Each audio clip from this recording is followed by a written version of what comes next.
这是之前养的一盆江河花，它开花的时候，你看一朵花能够开持续2、3个月的时间啊，单花花期非常长。我这一盆养了3年的时间了哈，一直给大家做视频，应该关注小七的花友都知道，一个普通颜色的江河花种上啊，一年变成多颗啊。去年的时候录视频的时候，好像只有1颗姜开花了，一个单枝花剑，现在有2枝花剑，你看它的花像不像一个大火炬一样？啊，像不像一个大冰激凌？然后呢，它这样单朵花就能够持续开将近2个月的时间。它从6月份啊，6月初的时候就开始开了，一直开到现在啊。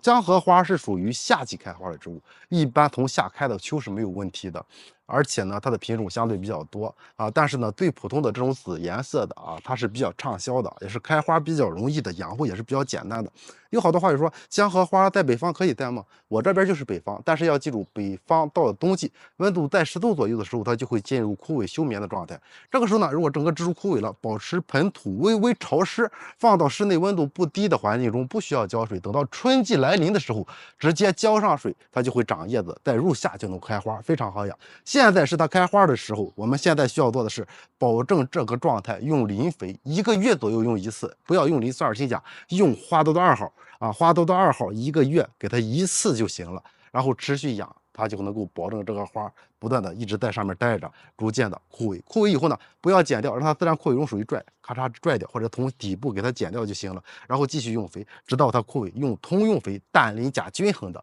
比如我们知道复合肥，比如我们知道花多多1号，也是1个月左右给它1次，这样它底下的球根就能够保证不出问题。到了明年的时候，它的球根这些小芽也会变大，明年开花最少开3枝啊，就这意思啊。开花非常漂亮，非常好养，而且我们也可以在入夏之前去买上几个江河花的种球，栽种上也是能够持续长花的。现在种也可以，但是有可能花期会间短，比如在入秋来临之前，刚刚长出花剑来，到了冬季了，温度低了，接着又开败了。您知道了吗？喜欢这种植物吗？有好多花友一直找小七买这种植物啊，如果你喜欢，也可以入手下，开花非常美，花期又长。